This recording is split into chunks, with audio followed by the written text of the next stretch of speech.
Over my years as a realtor in Waterloo region, I've had the pleasure of meeting plenty of successful person. Here are some of their stories. Welcome to People Around Town.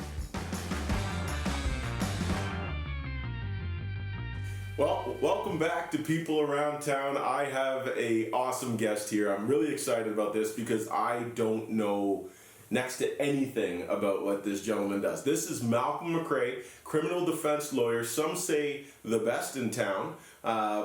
Now, we can probably get into what makes the best criminal lawyer out there, but anytime I see this guy, he is together, except for a couple times when he wasn't. But I think he was just running a gauntlet of clients at that time. And I know myself when I'm, I guess some people would say an empath, or my empathy, some people say is my special power. But there's even times for me when empathy grows low. So, Malcolm McRae, thank you very much for joining me. I'm excited to have you here. So I guess I know what Malcolm does. I don't know a whole history about Malcolm. Malcolm, are you a local boy? Let's start that, because it's called People Around Town, but you're here now, so I'm just curious, what brought you here? Yeah, I'm beginning to feel like a local boy. Okay. I'm not from Waterloo. I was born and raised in Ottawa. I went to Wilfrid Laurier from 99 to 03. But then I returned to Ottawa for law school, met my wife there, and spent 10 years in Toronto when we graduated working. Okay. And found my way back to what is her hometown in 2017. Okay, so your wife's from Waterloo, you're from Ottawa, so then why did Toronto become a thing? Well, if you're going to practice criminal law in Ontario, and maybe if you're going to practice criminal law in Canada, Yeah. Toronto's probably the place to do it. So Okay. that was the biggest thing that brought us there. When you're looking for work at a law school, you're looking for the best job you can get, and yeah, the best jobs in criminal law were in Toronto. And so did you start with like a big firm at that time, straight out? I did. I articled for Eddie Greenspan. I don't know if you're familiar, but he's our most famous criminal lawyer. Wow. Eddie's now deceased, but yeah, that's where I went to article. So I worked for him for a year before being called to the bar. Understood. Okay. And so you worked for Eddie Greenspan. All right, I guess without getting into particulars, any sort of takeaways, memorable notes, or things that you learned or picked up from Eddie? Because or stories that you're able to share, if you will. I know there's certain things that you can't, and we can edit if we need to, but I prefer when it just rolls through. Yeah, no, for sure. I mean, Eddie was a very intense person to work for. I think, unsurprisingly, he was a pretty intense guy. For people who know about him, who ever saw his show it like predates us, I think. Right. He was on TV in like the 80s. But he lived and breathed criminal law, and that was still the case when I worked for him. It was pretty notorious that around 8:30, 9 o'clock every night, Eddie would take the elevator up from his office on the first floor, Yes. and he'd do a walk around just to check that everybody was still in their offices working. Wow. Because that was sort of was his expectation, because he was still at work, and he had a very luxurious office. We have a nice building here that we work out of, but Right. his office was bigger than the space that we're sitting in right now, and it was in an old bank at the corner of King and Jarvis in Toronto. And it's a really cool old building. It's Greenspan Partners is still there. His daughter is still practicing there. Wow. But in their boardroom, there was a giant vault and where they kept all of the files, and he had an old couch in his office, and you'd find him asleep in there all the time. So, I mean, you learned about work ethic working for him. He was also just like the most incredible cross-examiner I ever saw. I spent a 3-week trial with him in Sudbury when I was articling, and he had a witness on the stand for a series of days. But at some point, he was grilling the guy. We went home that night, Eddie's preparing his cross-examination for the next day, or really there's like a team of 5 lawyers preparing it for him. For him, yes. And he's taking notes. You would just hand him files on issues, and he would kind of be chatty with you, and you're wondering how much he's paying attention, and then you get there the next day, and it's like, oh, he was paying attention. But we got back the next day, and that witness, the Crown notifies him. They're given a caution at the end of every day. Yes. You're not to talk to anyone about your evidence, and you're not to discuss it with anyone. You're on the stand right now. It's called a witness exclusion order. Sure. Anyway, the Crown notified Eddie that they had received information that, in fact, he had spoken to somebody the night before. He had actually gone out, the witness had, and conducted his own sort of investigation, because it was about things that had happened in the past, and trying to refresh his memory about what had happened. And we got a team of high-profile lawyers there working for Eddie, with Eddie. And they're like, oh man, what are we going to do about it? We got to think about it. We want disclosure. We want the officer's notes, what they said, etc. And Eddie just said, no. I want to cross-examine him, and I want to cross-examine him right now. And they brought him in the room, and about half an hour later, that 3-week trial was over. The Crown pulled the plug, offered the witness client a peace bond, and everybody went home. Wow. It was something else, man. The guy had instincts. So about instincts. So I'm guessing, as it goes, and luckily I have not been in a true criminal trial, and I'd like to keep it that way. Mm-hmm. As most would. Yeah, I'd say so. So when, and it's not just Eddie now, I guess yourself, when you start, for the most part, when does it change? I guess when you get an inch on somebody, like for the most part you're just asking questions. Is it then, do you study body language, or is it just something that you've sort of grasped over reps of doing it over and over again? Because you don't probably start just yelling at a guy. Like, that doesn't make sense to me. You're no, you definitely questions. don't. Yeah, you're right. You definitely don't start in yelling at a guy. or you don't even yell at every witness. Well, no, that's exactly it. Right? I think it's a different approach with every witness that you ask questions of. Yeah.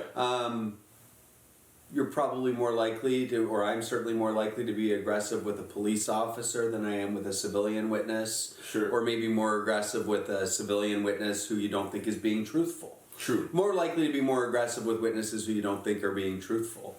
But especially vulnerable witnesses, sometimes you have to question people like that. I mean, you're not going to make a lot of hay or win a lot of points with a jury or a judge by yelling at a more vulnerable witness. True. So you have to vary your approach depending on who you're dealing with. The biggest lesson anybody trying to learn how to cross-examine someone has to learn is that you got to listen to the answers and follow the answers. Okay. You never know where it's going to go. You know what you want.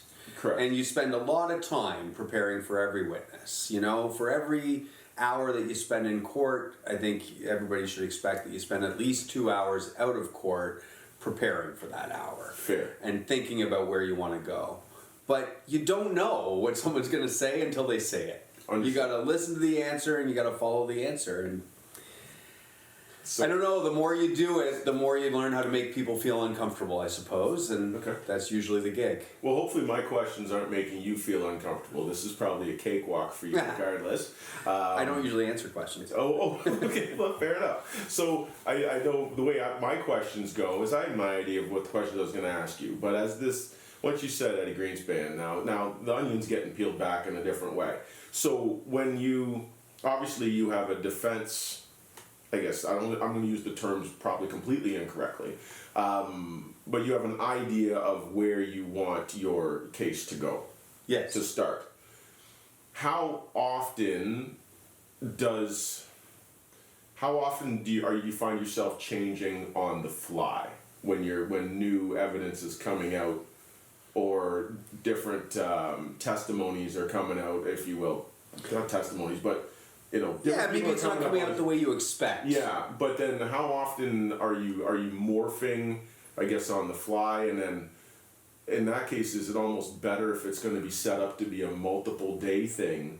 Because then that gives you a chance to sort of Think about gauge it. and move. Because I'd almost think in your case, you're being hired by the person that needs you, right? Yes.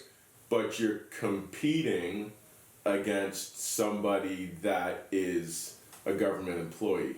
Yes. Right. I'd like to think my private money is going to be a little bit more in tune and invested than public money, because that's what I tend to see day in and day out.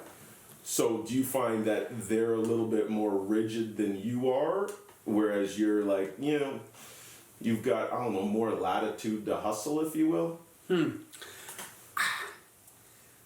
I think as a starting point, it works a little bit different within the criminal justice system. Okay. And certainly you'll encounter, lazy lawyers on both sides of the equation. Okay.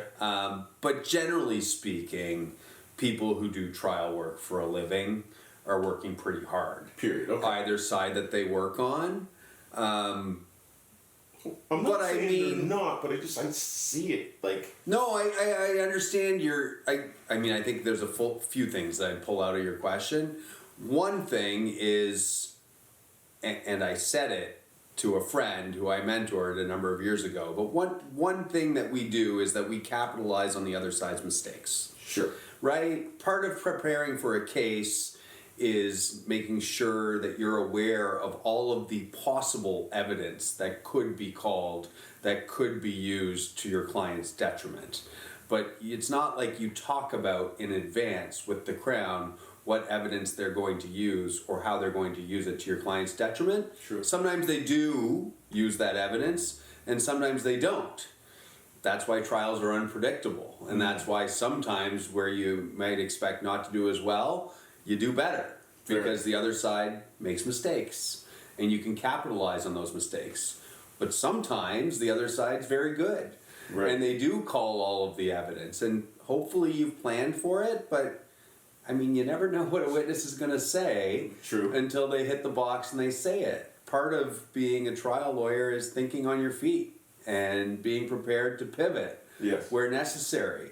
If you think that somebody is now becoming more harmful for you when you thought they might be more helpful for you, well, now you got to challenge their credibility, right? Right. Now you have to undermine not what they're saying, because what they're saying hurts you, but It's the fact them. that we can't trust them. Right. You have to undermine the person themselves. Right. Sometimes you have time to think about that. Sometimes you get the night to think about it. Sometimes you don't, right? Right. Sometimes you get a bathroom break. And And then you make a decision and you live with it. it's And that's why it's exciting. totally exciting. It's very exciting. I think we're gonna come back to this whole trial thing, but that just brought something up to my mind. Is, boy, you gotta be fresh. Like, I think you gotta be fresh. There's probably other ways to do it. I'm sure in the movies, cocaine is something that people do, but then that ends up probably getting you on the wrong side of the questioning and answering.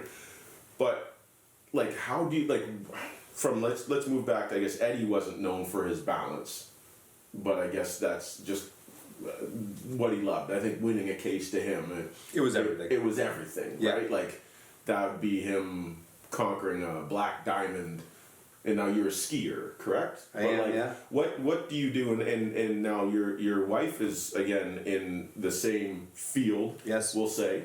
What do you do to stay fresh, to get some balance? Like, what are your what do you do if, let's say, you don't even you don't have a weekend away, right? You have an hour, or you've done your research. There's no more research to do, or that you can think of. What do? Do you dwell? Do you go for a walk? Short-term refresh. What's your short-term refresh? What would your overnight refresh be? And what would you've just run a gauntlet of clients, and now you have 3 weeks or whatever.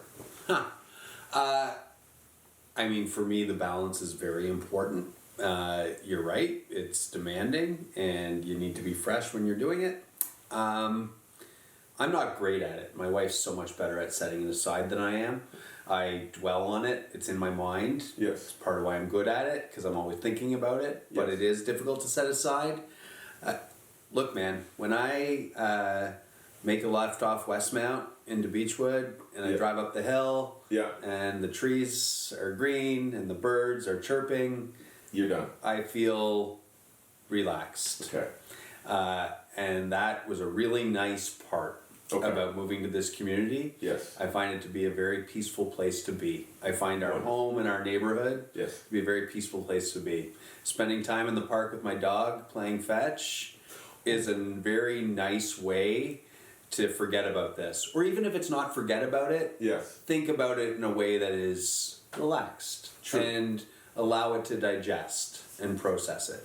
I've got 2 beautiful kids who obviously command a great deal of my attention. Yeah. And they do a good job of helping me forget about it too, as does my wife. Because of our careers, we have to plan vacation 12 to 18 months in advance. Okay. And we do plan vacation 12 to 18 months in advance. So there's always another vacation to look forward to. And we're really blessed in that sense, right? So, we boat in the summer. We spend our time on Georgian Bay, which is incredible. We like to go skiing at Christmas time and go south in the spring, and then that's what you do. That's where we go find peace. I love it. And then, okay, so were you a boater when you lived in Ottawa growing up, or was that something you always aspired to, or that just popped up? I'm just following in my wife's footsteps in every element of my life, Darryl. That's smart. That's smart. So I live in Waterloo because it's her hometown, Yes. and she grew up boating, so now I'm a first mate. So that works. Yeah, it does. We had a trip to Newfoundland planned. The first weekend in July 2020. It's where my wife's father is from. Right. We're actually going to finally do it this year. It got canceled that year because there was this thing called a pandemic. Right. But as a result of that getting canceled, we kind of pulled the trigger on our first sailboat, a 1979 Aloha 34. Sailboat. And sailboat. We sail. Did you take courses for that, or did your wife teach you that as well? Well, my wife and her father. So the deal was, when we bought the sailboat, that her parents would spend that first summer on the boat with us. Oh, okay. So we spent 35 days on the boat that summer, learning to sail with the family and with Dominique's parents, and it was amazing. I mean, I fell in love. That's got to be peaceful. There's nothing like it. It truly has to be super peaceful, especially for you. It is a very chill thing, and I'm from Ottawa. Right. I had never really been to Georgian Bay. I didn't know that the boating culture existed. Yeah. There's probably 3,000 boats in You don't and around assume Midland. it's big water like that. No, and you don't know that it's the 30,000 islands for a reason. Right. There are too many anchorages to go to, and too many places to see. Yes. You could sail there your whole life and never see everything. You get to go to a new place every weekend or every time you travel. Wow. It's pretty neat, man. That's wonderful. So in these moments of just reflection, how often would you say draw inspiration? You're not thinking about work, but then work will jump in and say maybe, or do you close out your everything before you go? No, I'm always thinking. You're always about work, okay. Darryl. That's fair. Okay, me too. Good. Yeah. Can we cheers on that? Make me feel better about things. Okay. I'm always. I said I'm not good at putting it aside. You can still enjoy the moment, but it's 100%. Yeah. And I might forget about it for moments, but are there and I wouldn't say that I don't get away from it. I do, because I don't stress about it when I'm there. Yeah. But that doesn't mean I don't think about it. Right. But I'm blessed. Okay. I have a job that I love. Right. Right? So if I can think about the job in a setting that isn't stressful, or in a place that isn't stressful, then it's not negative. No. Right? It's just what I'm thinking about at that moment in time. And we're lucky, I guess, or unlucky, but we've got phones. I got somewhere. I'll write down an idea that I came up with, right? And that happens a fair bit, I'm guessing. For sure it does. Yeah. Yeah, it's always, I hear and see and learn a lot of neat stories. Correct. And a defense lawyer's job, at its core, is to sink the ship, right? I mean, the Crown is trying to keep the ship afloat and get it to port, and I'm trying to sink it before it gets there. There you go. So you're always thinking about all those little pieces and where you can undermine that evidence, and sometimes you think of something. Hey, and then boating, you're getting true balance because you're keeping that ship afloat. That's right. There you go. So did O.J. do it? Of course he did it. Okay. And you got nothing involved in this, so can I'm just curious what your take is on it, and just from what you weren't sitting at the whole trial and so forth, but no, but and I was too young to really watch it in detail. We were in school every day. Right. I was as well. I was in high school. Yeah. Maybe like grade 8 or grade 9. Yeah. People followed it closely though. Johnny Cochran was obviously one of the greatest defense. That was one of the greatest jobs any defense lawyer has ever done. The evidence was overwhelming. Right. It was also, I think, like the perfect moment in time to present the defense that they did. There was a great deal of unrest in that city at that point in time, and this is generally, I don't think I'm saying anything that people haven't heard, but there was a lot of distrust with the police, between the white police force and the black community. Yep. And ultimately the idea that the police had planted the evidence became something that people could accept. Right. But, the evidence was overwhelming for a reason, right? Yes, okay, fair enough. I wonder how many of the jurors think he's innocent at this point in time, right? Now that they look back, Step back and take a deep breath about it. But and no, his lawyer did a great job. Yeah, of course. Yeah. But hey, in law, he was innocent. And is Canadian law that much different from U.S. law in that would it have been easier or harder in Canada for the same result? Or I guess you don't study U.S. law, so maybe it's not a fair question. No, I don't. It's not an unfair question. And there is, in some ways, the two systems are very similar. And you don't want to get into it too much, but we're both common law systems, which means both of our laws grow by virtue of what the courts say. In previous. Basically. Yes. Okay? Like precedent. They both work the same way. And our courts will comment on their law. Okay. At times, in terms of people's rights, and that sort of thing. So, we take more from the UK than we do from the United States, but we take from both. Okay. And their courts would comment on ours as well, and sort of how the court has decided particular issues. I think in general, just from what you see from afar, their court process is much more dramatic. Okay. And they elect their judges, which is a pretty enormous difference than us, right? Like I think their legal process is much more politicized than ours is, and their judges are more influenced by politics as by virtue of the fact that they're elected than ours are. True. So while we may start from a similar place, ultimately how it's implemented is very different. But a jury trial is a jury trial, man. It's true. 12 people are going to decide. That's correct. Right? And a judge is going to tell them the law. But I'm sure Johnny Cochran would have had a lot of success in Canada, like he had a lot of success in the United States, man. Like the man had game. Yeah, I guess so. Right. I guess so. And actually not afraid of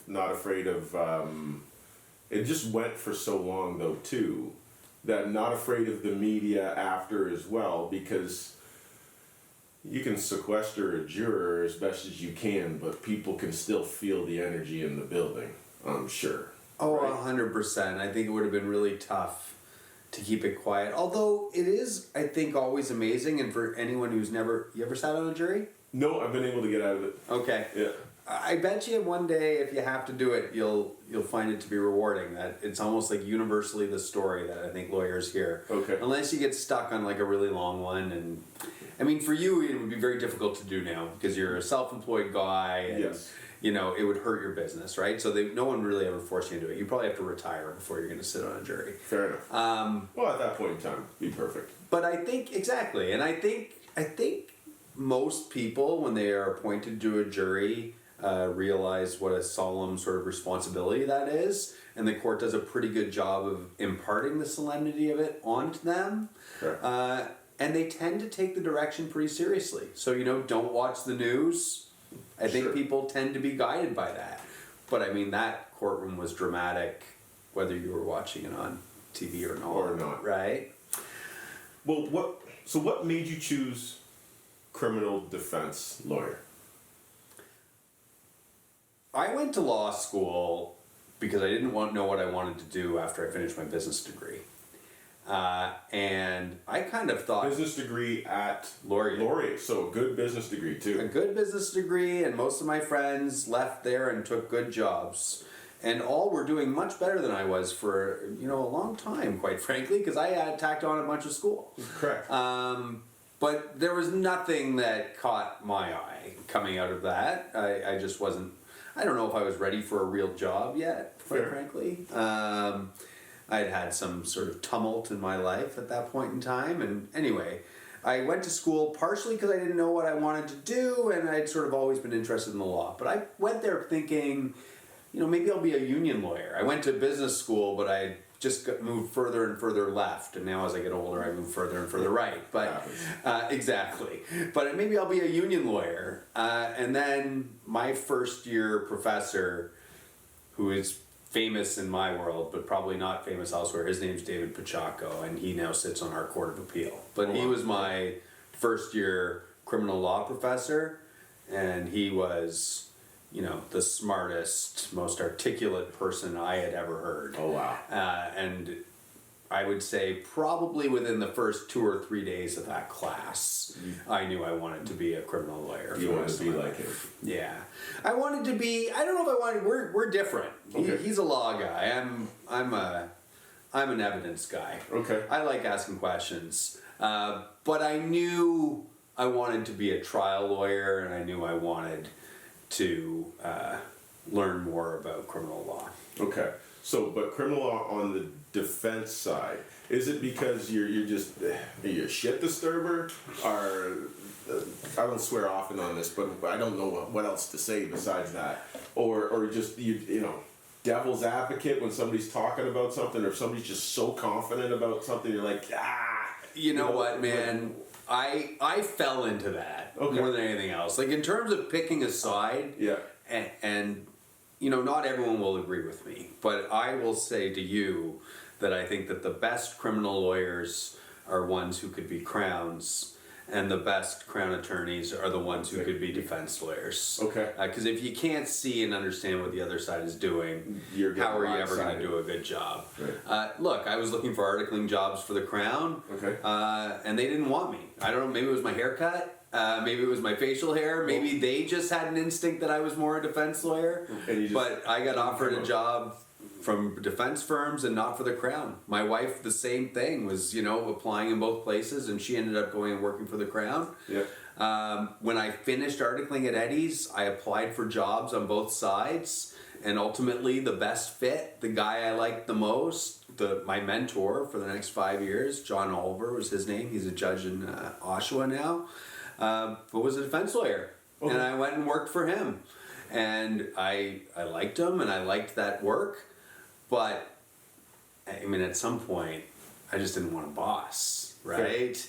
I'm a defense lawyer now. I like this gig. I like undermining the case. I like cross-examining people. Crowns don't get to do that very much. Okay. But I also really like that if I win my case in the morning, I can go home. True. And I don't have a boss to tell me I got to work the rest of the day. Oh yeah. Well, then that's an extra bonus that I wasn't thinking about. Okay, so you decided to move out here. How regional is criminal law? Like, meaning, it's got to be to decide to move from Toronto to Waterloo region.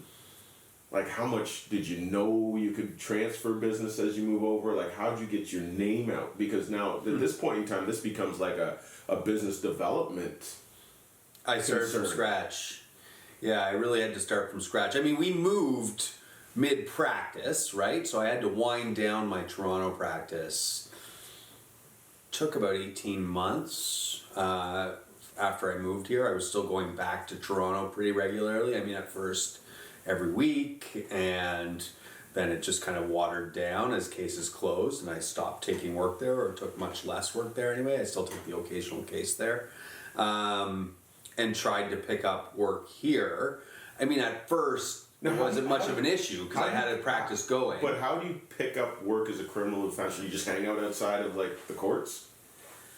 No, listen. I'm just curious. I can knock on a door because that house is right there, and I can knock on the door and I can say, "Wow, like I love your house," and are you thinking about moving anytime soon? No, not really. Why'd you ask that? Well, because your house is awesome, but your neighbors have shutters hanging off the side, and the other neighbors aren't mowing lawns. So, to me, one of these is unlike the others. You got to be thinking about moving, right? Yeah. Like, and you look at some sketchy guy at the bus stop, and you say, "You look like you're about to create," like they don't pay as good. Like, so I don't do that. Business? I'm just saying. I'm curious, how do you build a business as a criminal defense lawyer? I mean, look, step one was talking to some local defense lawyers because I was looking for office space. Okay. So I spoke to guys about renting office space from them. Okay. And when you start to get to know people, you start to build relationships. Yeah. And this is a pretty warm, welcoming community here. True. I think you feel that way living here. Yes. And I do too. And that transfers to the criminal justice system and the defense bar. It is a warm, welcoming community, and people were that way. So at first, I just got a couple of cases referred to me. Okay. It's something that they couldn't do, they didn't want to do. They knew or understood that I was more experienced than a lot of people who were practicing here at that point in time. So is this something you're interested in doing? Right.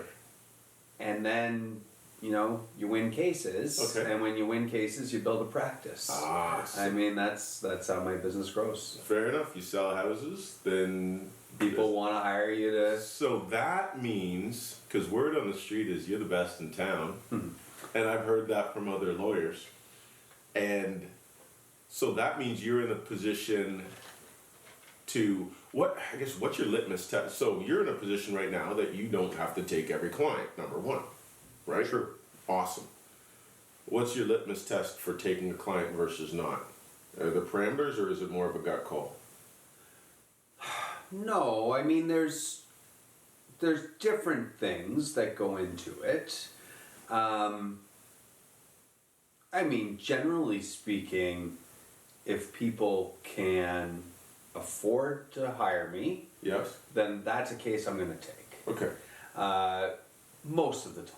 Sure. Unless the person's a real asshole. I know Right. you don't usually swear No, then when on it's this podcast, but unless somebody is, really just not someone that I feel like I can work with. Right. Everybody gets a free consultation, and I tell everybody when they come in, it's an opportunity for you to decide if you like me and you trust me and you want to hire me, and it's an opportunity for me to decide if I want to work for you too. Correct. But 9 times out of 10, people in the criminal justice system need help, and if they're fortunate enough to be able to hire me and pay me, then chances are I'm going to represent them. They've been successful enough in life, probably because they Sure. have a way about them. Yeah, because I don't represent corporations, right? I represent people, and legal fees are expensive, and that is a gap in our justice system, and it's unacceptable, but it is a reality of it. So those people, I'm probably going to represent. Okay. But that's what occupies most of my time. Fair. But then there's also people who are either facing the most serious charges, like murder, Right. Who almost exclusively cannot afford counsel. Right. And, I mean, even if people had jobs before they got arrested for murder, Yeah. they probably still can't afford to hire counsel. Those are the kinds of cases that are so long or so serious or so complex that, you know, absent extraordinary wealth, Right. you're not going to be in a position to hire a lawyer for that. So there's those individuals who are facing the most serious of charges, or there's just those people who managed to get through the door because they convinced my clerk that they are so in need of help that Malcolm should talk to them, and then sometimes I help them too. Right. Well, there's no doubt that just proves that defense lawyers are good people, and not only good people, but great people in the case of you. I don't want to take any more of your time because I want you to be able to get back to your family or your dog. It's not a Friday, so I don't know if you want to go to your boat today, you're more than welcome to. But that was eye-opening and then some. And Malcolm, Lots of fun. I really appreciate you, and I thank you Pleasure. greatly for that. I appreciate you too. And Best landlord. and honestly, this is. I hope you never have to call him. However, if you do, or any of your friends do need to call him, I will co-sign on this gentleman, Malcolm McRae, criminal defense lawyer, an exceptional human being. Thanks for tuning in.